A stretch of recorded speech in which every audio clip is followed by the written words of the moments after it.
Vamos a abrir nuestras Biblias, por favor, acompáñenme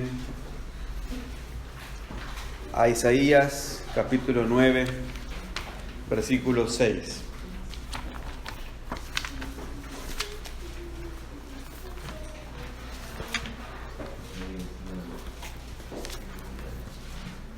Isaías, capítulo 9, versículo 6. Dice así la palabra de Dios: porque un niño nos es nacido, hijo nos es dado, y el principado sobre su hombro, y se llamará su nombre admirable consejero, Dios fuerte, Padre eterno, príncipe de paz. Hermanos, cuando vamos al Nuevo Testamento, el apóstol Pablo les dice a los cristianos de Colosas, en el capítulo 3, versículo 16, dice que toda palabra de Cristo more en abundancia en vosotros, enseñándoos y exhortándoos unos a otros en toda sabiduría, cantando con gracia en vuestros corazones al Señor con salmos e himnos y cánticos espirituales. Son los mismos términos que el mismo apóstol usó para decirles a los hermanos de Éfeso que nos llenamos del Espíritu cuando hablamos entre nosotros la palabra de Dios y también, por supuesto, cuando nos cantamos la palabra de Dios. Entonces, un deber de nosotros como adoradores es cantar a Dios. Si alguien pregunta, ¿y qué tipo de canciones a Dios le agrada? Esa sería una buena pregunta, ¿no es cierto? Algo en la cual no podemos tener duda es que Él va a ser honrado si nosotros usamos su palabra para cantar. Allí no vamos a errar. Y si Dios nos permite, entonces procuraremos aquí en esta iglesia, ¿se acuerdan que hemos estado estudiando y vamos a seguir haciéndolo? Que el lugar santísimo sea abierto. Estamos delante de su presencia todo el tiempo y por lo tanto ese debe ser un cántico que siempre debe estar en nosotros, su palabra. Procuraremos en nuestra iglesia siempre estar cantando su palabra. La idea de cantar los versículos bíblicos es, aparte de memorizarnos la palabra de Dios, es también cantar con entendimiento y así proclamar la verdad de Dios de manera apropiada. El apóstol Pablo, hablando del orden del culto en la iglesia de Corintios, dijo en su primera carta, 1 Corintios capítulo 14, versículo 15, dijo: ¿qué pues? Oraré con el espíritu, pero oraré también con el entendimiento. Cantaré con el espíritu, pero cantaré también con el entendimiento. El apóstol Pablo apela, entre otras cosas, que cuando adoremos a Dios debemos hacerlo conscientes de lo que decimos. Ese es el punto aquí. No solo se trata de cantar, sino también entender lo que cantamos. Por lo tanto, vaya viendo, hermanos, lo poderoso que será entre nosotros el cantarnos la palabra de Dios. Y esta palabra dispensada correctamente para cualquier demanda de la vida. Imagínense lo poderoso que eso será. Vea la bendición de llenar y ser llenado del Espíritu cuando usemos apropiadamente su palabra para hablarle al otro. Proverbios 25:11 dice: manzana de oro con figuras de plata es la palabra dicha como conviene. ¿Cierto? Y eso es interesante, poder usar la palabra de Dios de manera justa en el momento que alguien justamente necesita, pero tal cual esa palabra. No es meterle una receta de palabras, sino la que tiene que ver con su contexto, y por eso es importante entender. El día de hoy es necesario, pues, que meditemos Isaías 9:6. Este versículo que estaremos cantando después de la predicación. Es el pasaje escogido para comenzar, si Dios lo permite, un sinnúmero de sermones con respecto a cantar con el Espíritu, pero con entendimiento. La idea entonces, pues, es que sepamos en qué contexto vienen los versículos que cantemos, cualquiera que estos sean, cómo se cumplen ese texto o cómo se cumplió ese texto y por lo tanto y por supuesto cómo aplicarlo a nuestras vidas. Entonces, vamos a tener un tema de predicaciones a lo largo de la historia de nuestra iglesia local, si Dios lo permite así, que va a ser cantando con entendimiento. Y ese es el tema que hoy voy a proponer. Hoy veremos Isaías 9:6. Vamos a pedir al Señor que nos guíe con su palabra. Padre, queremos rogarte que tú nos hables y nos guíes al poder, Señor, cantar este versículo, pero Señor, cantarlo como tú, oh Señor, lo anunciaste. Y Señor, tener la habilidad entonces que cuando tengamos la posibilidad de ayudar a nuestros hermanos o ayudar a alguien que aún no te conoce y decir este versículo y cantarlo, oh Señor, sea conforme, Padre, a cómo tú lo estableciste en tu palabra. Guíanos, te lo pedimos, en el nombre de Cristo Jesús. Amén. Isaías 9:6. Porque un niño nos es nacido, hijo nos es dado, y el principado sobre su hombro, y se llamará su nombre admirable, consejero, Dios fuerte, Padre eterno, príncipe de paz. Ya de entrada, ya ahí nomás, ya de entrada, en Isaías 9:6 nos dice esto. Ahí, fíjese, antes del punto y coma, antes, ahí en el medio del versículo, nos dice que un niño nos es nacido, hijo nos es dado, y el principado sobre sus hombros. Ya, ahí nomás, en eso pequeño de esa frase, nos habla de algo. Significa entonces que el versículo nos habla de un rey. Lo primero que debemos imaginarnos entonces cuando cantamos este versículo es de un rey. Debemos imaginarnos a un rey. Y no es un dato menor darnos cuenta de esto, porque la pregunta entonces que tenemos que hacernos es, ¿cómo es este rey? Y fíjense eso en un momento, fíjense en eso, en lo que dice el versículo. ¿Cómo es este rey? Hasta eso cortito que nos dice Isaías 9:6, fíjense lo que nos dice. Nos dice en primer lugar que es un niño. Significa que el rey es humano. En segundo lugar nos dice que es un niño, de vuelta. Y lo que nos dice entonces, que este rey es un varón, no es una mujer. Lo siento, pero es lo que dice la palabra.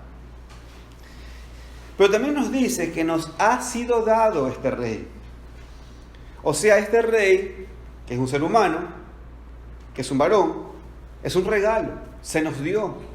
No fue tomado entre nosotros y dijimos, a ver, ¿a cuál enviamos? No fue algo dado por nosotros, no fue ofrecido por nosotros, ni fue elegido por nosotros, sino más bien fue un don de Dios. Fue un regalo de Dios.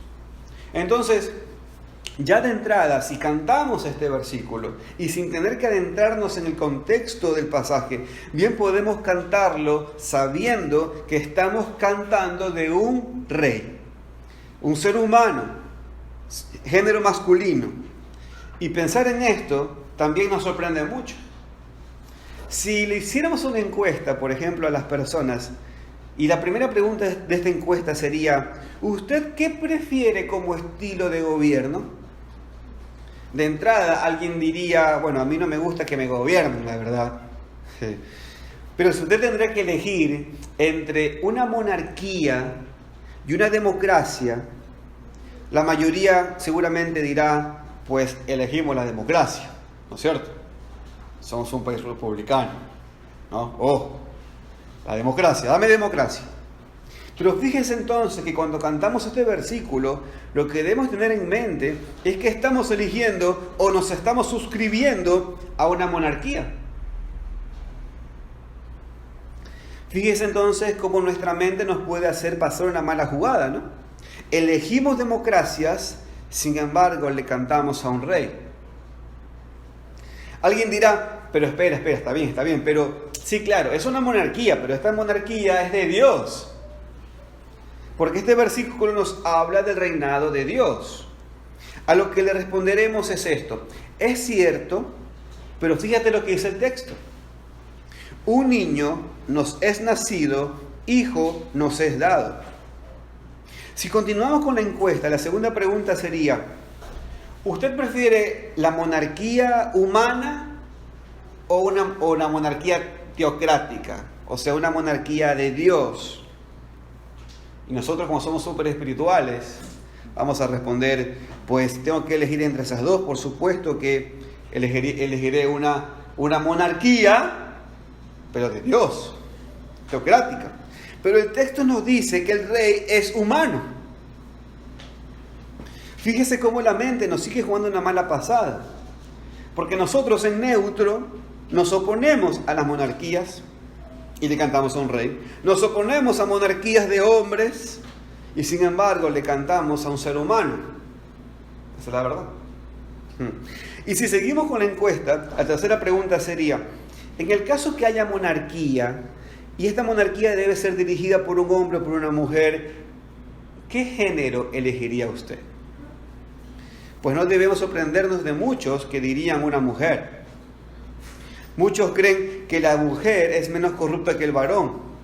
Algunos creen que la mujer tiene más equilibrio entre lo emocional y lo justo. Incluso, en algunos contextos evangélicos le dan más liderazgo a las mujeres que a los varones. La gente elegiría como rey a una mujer, una reina, ¿no es cierto? Bien. Y no deberíamos sorprendernos de eso. Sin embargo, el texto nos asalta por sorpresa porque va todo en contra de lo que normalmente nosotros pensamos. Entonces, si usted va a cantar este versículo con pasión, y debería ser así, y con entendimiento, sepa de usted mismo esto: que usted entonces no está en contra de las monarquías, tampoco en una monarquía humana y tampoco en una monarquía de un varón. Así que no se haga tan el progre y no se haga tan moderno. Es exactamente así la palabra de Dios. Nos supera en nuestro pensamiento. Siempre va más allá y nos hace dar cuenta que el problema no es en sí mismo las cosas o un sistema. El problema es el pecado que atrofia las cosas y atrofia los sistemas. Que exista un reino no es el problema, porque desde el principio el Padre hizo este universo para que su Hijo lo reine. Que reine un ser humano no es el problema, porque desde el principio Dios hizo al hombre para que lo reine. Y que reine un varón tampoco es el problema, porque Adán era la sombra de alguien mejor que Adán, ese es Jesucristo, hombre. Entonces, en cierto sentido, cuando cantemos este versículo, démosle, hermanos, gracias y gloria a Dios, porque nos hace pensar y ver las cosas como originalmente debemos ver y pensar. Démosle gracias a Dios porque nos libra de tener la mente pequeña y nos libra de tener la mente conforme a este siglo donde se malogra todas las cosas. Démosle gloria a Dios porque podemos no solo pensar, sino seguir deseando que lo que Dios planeó desde el principio, o sea, un reino, un ser humano y por un varón. Nosotros ahora, lo que Él planeó, nosotros ahora lo estamos cantando. Y de hecho es justamente lo que debemos anunciar. El Evangelio se trata de eso. El anuncio que debemos dar es: el reino se ha acercado. Un niño nos es nacido, un hijo nos es dado y el principado sobre sus hombros. Eso es lo que debemos anunciar. Y hermanos, enfoquémonos entonces en Isaías 9:6. Este es el tenor del versículo que estamos meditando, Isaías 9:6. Hermanos, esto es un anuncio. Cuando cantamos, pensemos en esto. Cantamos a un hombre, cantamos a un rey. Y lo que estamos cantando es un anuncio. Si usted lo lee de vuelta, se da cuenta de eso. Isaías 9:6 es una proclamación. Isaías 9:6 es algo cumplido. No solamente para nosotros, de hecho, para los habitantes que recibieron este anuncio, el profeta lo dice como si yo hubiese sido un anuncio. Él dice, porque un niño nos es nacido. Y es interesante porque ese niño que tendría el principado sobre sus hombros, y yo quiero que usted, fíjese por favor, el versículo 7, dice, lo dilatado de su imperio y la paz no tendrá límite sobre el trono de David y sobre su reino, disponiéndolo y confirmándolo en juicio y en justicia desde ahora y para siempre, y el celo de Jehová de los ejércitos hará esto. Fíjese que él dice que habla de lo dilatado de su imperio, no tendrá límite y que su reino será para siempre. Ese niño aún no había nacido. Y sin embargo, el profeta lo dice como algo ya cumplido. ¿Por qué lo dice así? Porque si lo dice Dios, entonces es seguro que se cumplirá. Y si lo dice Dios, entonces Él puede llamar las cosas que no son como si fuesen. Ahora bien, metámonos entonces en lo que tiene que ver con Isaías 9:6 y su contexto. ¿Cómo se cumplió y cómo aplicarlo? El contexto es este. Y yo quiero tener toda su atención aquí, ¿ok? Había un imperio que estaba en todo su poder, conquistando y arrasando. Este imperio eran los asirios, ¿está? Con A, asirios. Una estrategia militar que tomó Siria, sin A, y el reino del norte fue el de aliarse, pero además de ellos incluir al reino del sur, el reino de Judá, para que los tres puedan hacer frente al imperio de los asirios. Yo quiero que usted recuerde esto. El reino de Israel se dividió en los reinos del norte llamado Israel o Efraín, que tiene su capital en Samaria, y el reino del sur llamado Judá o reino de Judá con su capital en Jerusalén. Para el momento que estamos hablando ahorita aquí, el rey del sur no se llevaba para nada bien con el reino del norte. Estaban peleados, o sea, no pensaban igual, estaban divididos en sus pensamientos. Eran inconversos los dos, sin embargo, no estaban pensando en lo mismo. Tenían su separación. Entonces, volvemos a la historia. Siria y el reino del norte se aliaron para combatir a los asirios y se les ocurrió que debían unir fuerzas con el reino del sur. Pero el rey del sur, llamado Acaz, recuerda ese nombre, llamado Acaz, no era un hombre sensible al Espíritu de Dios. Es importante que lo podamos entender esto. Él era el rey, era un hombre inconverso, era un malcriado, en nuestras palabras, y no era sensible a las palabras de Dios. Era muy desobediente, de hecho. Sin embargo, de hecho, la Biblia lo nombra él como uno de los peores reyes que tuvo el reino del sur. Sin embargo dijo, no me voy a aliar con ustedes. O sea, le pegó justo a una buena decisión. Y dijo, no me voy a aliar con ustedes. Y eso usted, hermano, lo puede leer en el capítulo 7 para que pueda ver en pormenores. Entonces los sirios y los habitantes del reino del norte, en vez de darse cuenta que Dios los estaba poniendo en estrecho para que se humillen ante Dios y busquen la salvación de Dios, busquen la fuerza de Dios y busquen la palabra de Dios, lo que hicieron fueron cosas horribles, como enojarse contra el reino del sur, haciéndoles guerra e intentando dividirle su reino. Y eso usted también lo puede seguir leyendo en el capítulo 7 de Isaías.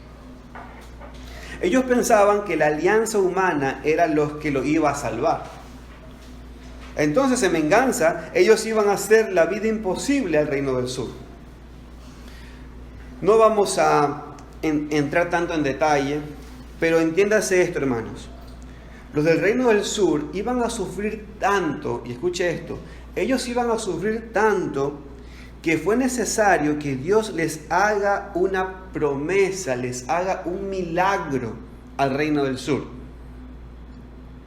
Fíjense, este reino no se merecía nada bueno, tenía un pésimo rey, y iban a sufrir tanto por esta alianza por esta venganza que iban a tomar los sirios y los del reino del norte, que el Señor tuvo que darles una promesa a este reino. Y es por eso que cuando ustedes leen Isaías, me animo a que usted vea ahí, Isaías capítulo 7, versículo 14, fíjese lo que dice: por tanto el Señor mismo os dará señal.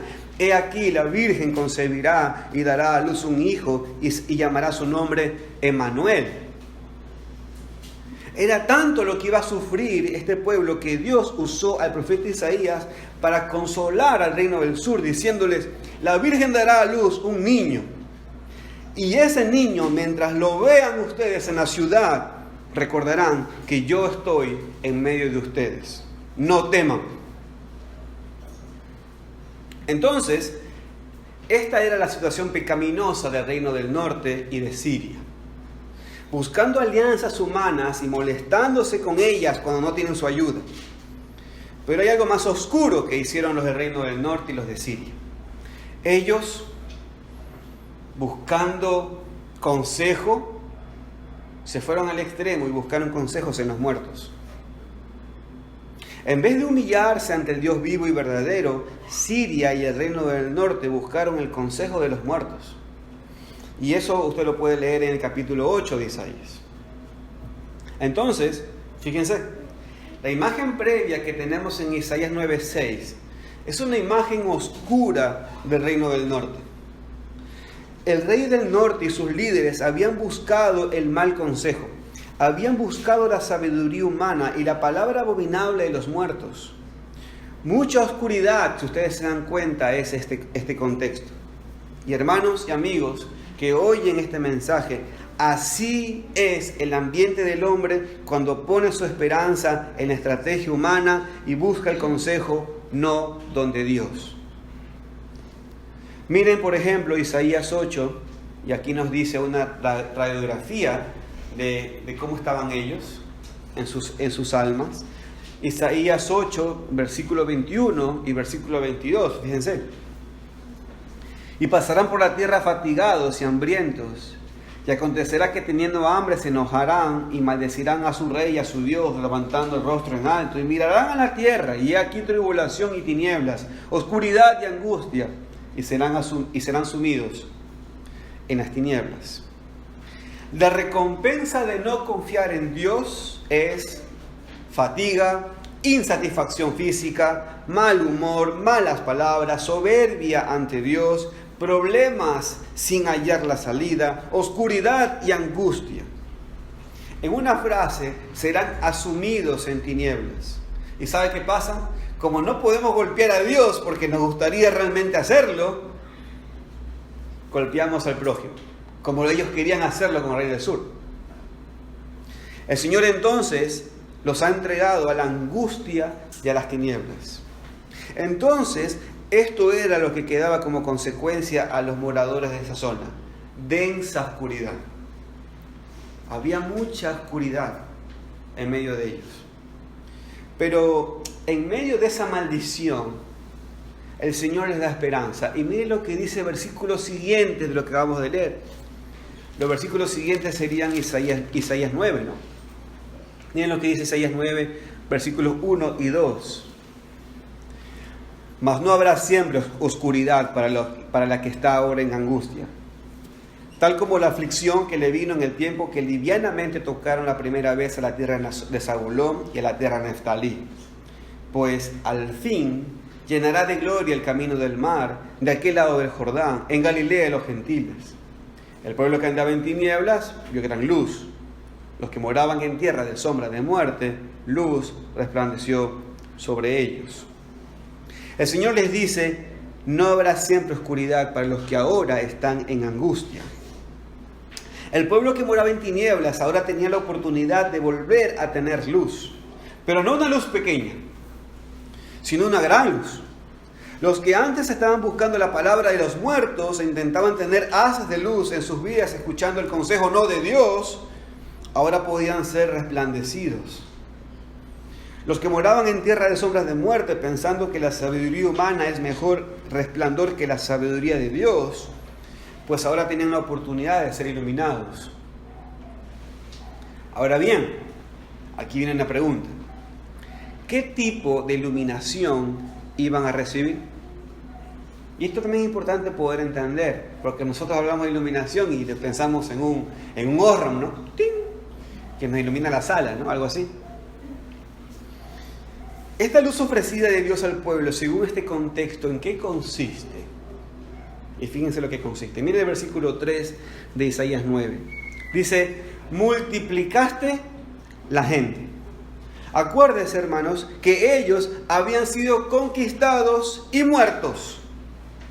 Estaban siendo conquistados, estaban muriendo ahí los del reino del norte. Habían quedado muy, pero muy mermados. Cuando Dios les dice que le dará luz, también les está diciendo, tendrán gente. No dejará de haber pueblo. Mira una vez más el versículo 3. Multiplicaste la gente y aumentaste la alegría. Acuérdense las consecuencias de las angustias y tinieblas. ¿Se acuerdan lo que leímos en 8, 21 y 22? Que estaban afligidos, que estaban en inmensa oscuridad. El Señor les dice, ustedes ahora van a tener alegría. Cuando mi luz llega a ustedes, ustedes tendrán alegría. Y fíjense lo llamativo, lo descriptivo de la alegría de esta gente. Miren lo que dice el versículo 3. Se alegrarán de ti como se alegran en la siega, como se gozan cuando reparten despojos. Él está diciendo, ustedes se alegrarán como ese campesino que cuando va con la expectativa de recoger frutos, hay mucho fruto. Esa alegría van a tener. Van a tener tanta alegría como cuando una persona viene y reparte regalos. En lenguaje nuestro, sería algo así como esa alegría cuando llega el 15, llega el 26 era más o menos, 22, cuando llega el 30 y cobramos, ¿no es cierto? Y cobramos y tenemos ese dinero ahí y decimos, uy, gracias, estoy contento. Ahora sí, les invito a todos a Cero Líbano. Mandamos saludos a Cero Líbano. O esa alegría cuando viene una prima de Estados Unidos y queremos que abra la maleta, porque seguramente hay un chocolate, hay una camisa nueva, hay un regalo que nos va a llegar, seguramente una chompa para el frío aquí en Guayaquil. Algo nos va a llegar y vamos a estar contentos. Es esa misma alegría. Nos iba a dar buen humor. Esta era la luz que Dios les iba a dar a esta zona de Israel, donde había mucha oscuridad, tristeza y pecado. Dios en su gracia les daría misericordiosas alegrías. Entonces, esto nos lleva a una pregunta histórica. ¿Cuándo se cumplió esto? Es una pregunta importante de responder. Algunos piensan que esto se cumplió cuando los judíos, que estaban desparramados por todos lados, comenzaron a volver a la tierra prometida. O sea, cuando volvieron de los 70 años del cautiverio.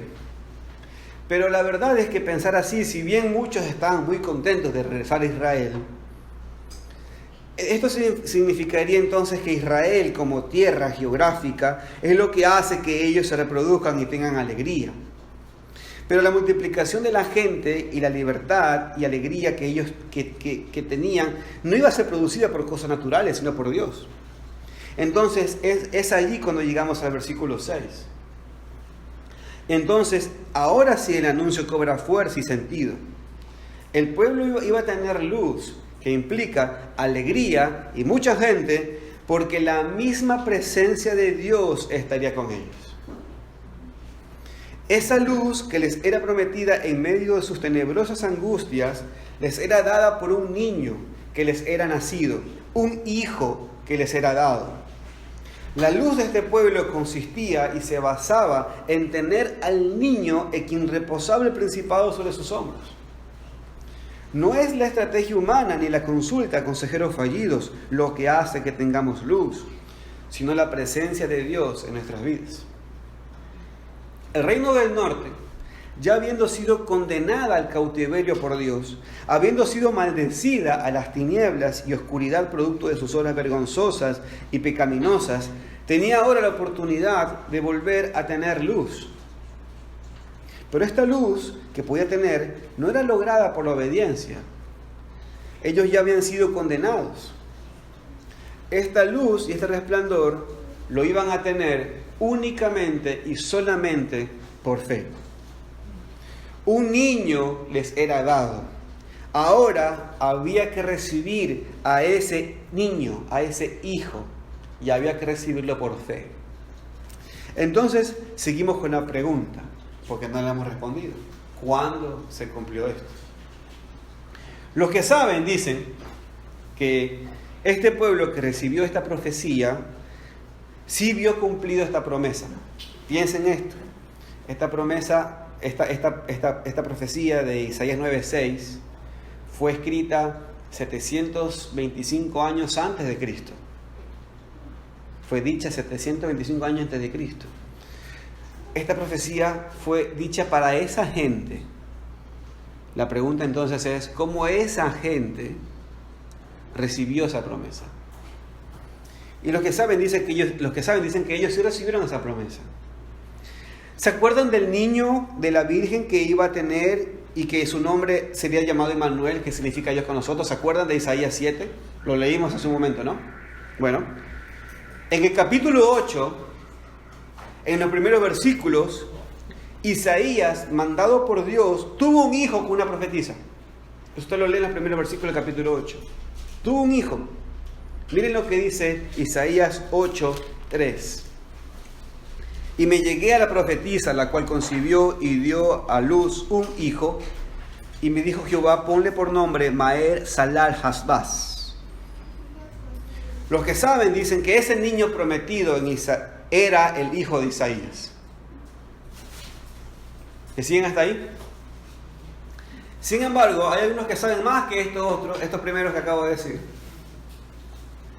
Y dicen ellos que hay una relación entre el hijo concebido por una virgen llamada Emmanuel con este hijo prometido en Isaías 9:6. Estos dicen que estos hijos, el de Isaías 7:14 y el de Isaías 9:6, no son dos hijos diferentes. Estos están hablando del mismo hijo. Que uno está hablando de que la señal milagrosa es que iban a ser un niño de una virgen. Pero siguiendo hablando de ese niño, da más detalles en el capítulo 9, versículo 6, de quién era ese niño. O sea que está hablando de un mismo niño, pero lo que revela Isaías 9:6 es que este niño tiene el principado sobre sus hombros. Por tanto, ese niño prometido no era el hijo de Isaías, el cual no tiene derecho al trono, sino que tenía que ser un niño que podía reclamar el trono. Por tanto, ese niño prometido sería el hijo de Acaz. ¿Se acuerdan del rey del sur, que era tan malo ante los ojos de Dios? Pues ese rey iba a tener un hijo. Y ese hijo iba a ser el objeto de fe de toda esa gente. Ese hijo llegó a ser rey de Judá y se llamó Ezequías. Y fue uno de los mejores reyes que tuvo Judá. El Señor cumplió su promesa para con ellos. Iban a tener la presencia de Dios que los iba a cuidar, pero además de eso les iba a dar luz, buen consejo y paz. Pero el pueblo necesitaba oír algo más. El pueblo necesitaba oír el anuncio. Y el anuncio es: un niño nos es nacido, un hijo nos es dado y el principado sobre sus hombros. Sí, la salvación, la orientación, la iluminación de la vida, sí, proviene de un rey. Pero no es el rey de Siria, tu solución. No es el rey del norte, tu solución. Y tampoco lo es el rey del sur. No es ningún rey que tú elijas o que tú ofrezcas. Es el rey que Dios señaló al que debían acudir. El que iba a ordenar todas las cosas teniendo el dominio dado por Dios. Dios les dice: eres el rey que yo les doy, al que debes ir, acudir y pedir ayuda. Entonces hasta aquí hemos visto el contexto. Los del reino del sur necesitados de salvación, los del norte afligidos y vencidos por sus pecados, tristes, sin luz, a oscuras, necesitados de la presencia de Dios. Y Dios, cumpliendo su promesa, continuó el trono de David y les dio un gran niño, un buen rey, que no iba a buscar el consejo de entre los muertos, sino más bien iba a ir a la ley y al testimonio. Sin embargo, Isaías 9:6 nos dice algo más. Justamente la parte que cantamos. Dice: porque un niño nos es nacido, hijo nos es dado, y el principado sobre sus hombros, punto y coma. Y se llamará su nombre Admirable Consejero, Dios Fuerte, Padre Eterno, Príncipe de Paz. La primera mitad del versículo podríamos decir que se cumplió con el rey Ezequías. Sin embargo, la segunda mitad del versículo y el versículo 7, ¿se acuerdan? Lo dilatado de su imperio y su paz no tendrá fin, sobre el trono de David, ¿se acuerdan? La segunda mitad del versículo 6 y el versículo 7 nos da características que superan al rey Ezequías. Y ahí es cuando vamos a los evangelios.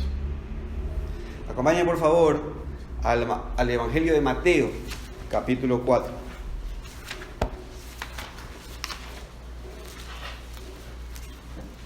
Mateo, capítulo 4.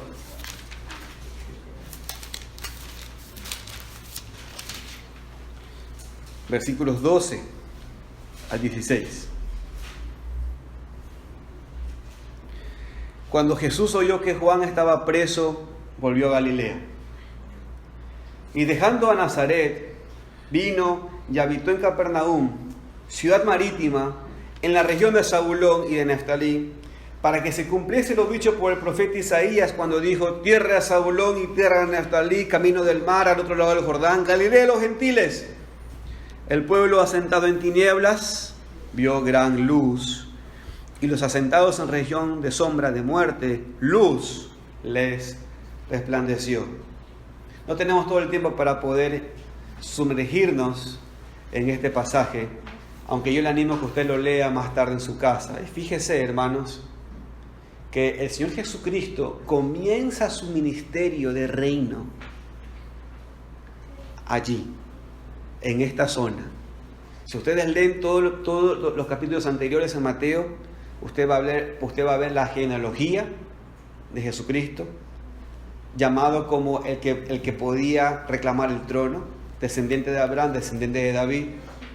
Usted luego va a poder ver en el resto de los capítulos, va a ver cómo este Jesucristo es tentado y vence al enemigo, y ahora va a continuar, o mejor dicho, va a comenzar su reino. ¿Y dónde va a comenzar su reino? Justamente en esta parte del norte, donde hace 725 años atrás estaba todo lleno de oscuridad, donde todo el consejo era un consejo de muertos, y donde se dijo: el principado sobre sus hombros, ahí viene un niño. Y él comenzó allí, justamente en ese mismo lugar. Mateo nos registra que el verdadero cumplimiento del profeta Isaías era Jesucristo. De quien trataba y de quien se hablaba esa profecía era de alguien mucho más importante que Ezequías. La verdadera luz de este pueblo venía no por Ezequías, sino por Jesucristo. Él dijo: yo soy la luz del mundo, y el que me sigue no andará en tinieblas, mas verá la luz de la vida. El cumplimiento verdadero de la luz que les resplandeció era la visita de Dios en la persona de Jesucristo. Mire cuántas alegrías y luz Dios derramó allí, cual su promesa, que casi todos los apóstoles, ¿sabe de dónde son? Son de esa zona. Fíjese, el Señor comienza ahí su reino, y ahí comienza a llamar a sus hombres. Y llamó a Simón, y llamó a Andrés, y llamó a Juan, y llamó a Jacobo, de esa zona. Y casi todos los discípulos eran de allí. Gran luz recibió ese lugar. Entonces sí, todas las características de ese niño prometido en Isaías no era el rey Ezequías, sino de Jesucristo. Él es quien tiene el principado sobre sus hombros, y el cual su nombre es admirable consejero, Dios fuerte, Padre eterno, príncipe de paz, y en quien lo dilatado de su imperio y la paz no tendrá límites desde ahora y para siempre. Entonces, cuando cantamos este versículo, debe venir a nuestras mentes el que nosotros fuimos tomados del reino de las tinieblas y hemos sido trasladados al reino de su amado Hijo. Cuando cantamos este versículo, debemos recordar que la luz que alumbra a todo hombre no es la sabiduría humana y la consulta a los no consejos de Dios, sino más bien que cuando cantemos, recordemos lo que dijo el Señor Jesucristo: yo soy la luz del mundo, y el que me sigue no andará en tinieblas, mas verá la luz de la vida. Cuando cantamos este versículo, debemos acordarnos de Jesucristo. Él dijo: toda potestad me es dada en los cielos como en la tierra. Cuando cantamos este versículo, debemos hacer memoria de nuestro Cristo, quien nos dio alegrías, nos dio su consejo eterno y anunciamos su reino y gobierno. Cuando cantamos este versículo, recordamos que Él es Emmanuel, Dios con nosotros, salvándonos, usándonos con su gracia, recibiendo misericordia, humillándonos, recordando que fuimos tomados de la parte más oscura. Cuando cantamos este versículo, anunciamos sus perfecciones. ¿Y cuáles son sus perfecciones? Isaías 9:6 lo dice. Dice en primer lugar que es admirable. Eso significa que es un ser milagroso, o sea, que suscita el asombro de la gente. La gente, cuando miraba a Jesucristo y lo oía, se quedaba maravillado de su doctrina. Él traía el asombro de la gente, porque de Él se habla, que Él era admirable. Las estrategias humanas no tienen poder para hacer milagros, pero este niño sí. Dice otra perfección de Cristo, es que Él es consejero. Ahora es interesante porque el capítulo 1 de Isaías, versículo 26, dice que ellos tenían muchos malos consejeros. Pero el Señor dice que este es mi nombre. El Señor dice: mi Hijo es el consejero. Ese es el nombre de Él. ¿Y saben qué? Él es mejor que Salomón, que el gran rey sabio. Hay uno mejor que viene: Jesucristo. Otra perfección de Cristo es que es Dios fuerte, que significa que es conquistador. Es humano, Ezequías, pero este es mejor que Ezequías. Jesucristo es Dios. Los consejeros pueden ser sabios, pero no tener el poder para que su consejo sea hecho. Pero este niño, quien es la luz de todo hombre, que está en tinieblas, no solo tiene la sabiduría exacta y precisa, también tiene el poder para que el consejo se haga y tenga sus frutos. Otra perfección de Cristo es que es Padre eterno. Él es el verdadero Adán. Nosotros, cuando recordamos por qué somos pecadores, la respuesta es: por nuestros primeros padres pecaron, nacimos pecadores. Pero Jesucristo es el verdadero Adán. Él es el Adán del verdadero pueblo de Dios, que refleja realmente la imagen y semejanza de Dios. Él es el hombre que tiene la simiente para germinar al pueblo de Dios. Él es el que puede hacer multiplicar la gente y por lo tanto dar la alegría a su pueblo. Otra perfección de Jesucristo es que es príncipe de paz. Lo que significa es que Él es consejero, Él ayuda a la alianza por medio de su palabra, pero también es poderoso consejero. ¿Cuántas veces usted se quiso meter en medio de problemas y salió también golpeado? Pero Él es poderoso consejero. Él puede realmente crear paz. Piensa en eso. Los hombres, ¿sabes cómo producimos paz? Por medio de las guerras. Pero este rey no es así. ¿Usted sabe cómo lo hizo Salomón? ¿Sabe cómo Salomón hizo para que haya paz en su nación? No solo tomó mujeres de todos lados y políticamente hizo paz. ¿Sabe lo que hizo? Escuchó en ese momento el buen consejo de su padre. Que su padre le dijo: baja a este otro y baja a este otro. El Señor Jesucristo no necesita eso. Él es poderoso para crear paz por medio de sus sabios consejos. Es un príncipe de paz. Hermanos, cuando cantamos este versículo, lo que debe venir a nuestra mente es cómo la presencia de Dios lo cambia todo. Él siempre brilla en la oscuridad. Hermanos, vivimos los mismos tiempos que en el tiempo de cautiverio. Los enemigos son muchos y pueden mucho. Recordemos entonces lo que el Padre nos ha dado. nos ha dado su misma presencia en su Hijo. No consultemos a los muertos, ni pongamos la esperanza en estrategias humanas, sino más bien busquemos al admirable consejero, Dios fuerte, Padre eterno, príncipe de paz.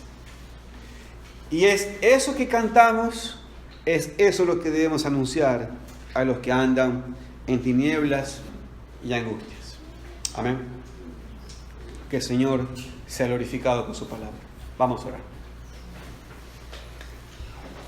Padre, queremos darte gracias, Señor, por los múltiples privilegios que tú nos das al estar en tu casa. Y en esto, Señor, agradecerte por el hecho de poder ahora cantar tu palabra, pero cantar con entendimiento. Oh Padre, cantaremos ahora Isaías 9:6, pero Señor, tú ahora nos has mostrado una vez más cómo este versículo, esta palabra, habla de tu Hijo. Y de dónde nos recuerda de dónde hemos sido tomados y nos recuerda la alegría que nos da esa gran luz. Oh Señor, ayúdanos a cantarlo, Padre, honrando tu nombre. No usándolo en vano, sino realmente considerando la gran salvación y la tribulación que nos ha librado. Señor, ayúdanos, oh Padre, también a dispensarlo como conviene para la bendición de otros. Oh Padre, gracias porque a hermanos nuestros hace siglos atrás tú cumpliste tu palabra y tú finalmente cumpliste tu palabra en Jesucristo. Y nosotros, Señor, a pesar de la distancia de tiempo y geográfica, también nos ha alcanzado esas mismas promesas. Cristo sigue siendo esa luz que alumbra a todo hombre. Y te queremos agradecer, Señor, por la gran bendición de darnos a un hijo, un niño, quien es admirable, consejero, es quien realmente nos representa, es Padre eterno, es príncipe de paz. Gracias, Señor, porque Él nos reconcilió contigo. Él ganó esa paz que nosotros no podíamos tener por nuestros propios méritos. Señor, queremos agradecerte, oh Padre, por nuestro Salvador, el Señor Jesucristo. En su nombre oramos. Amén.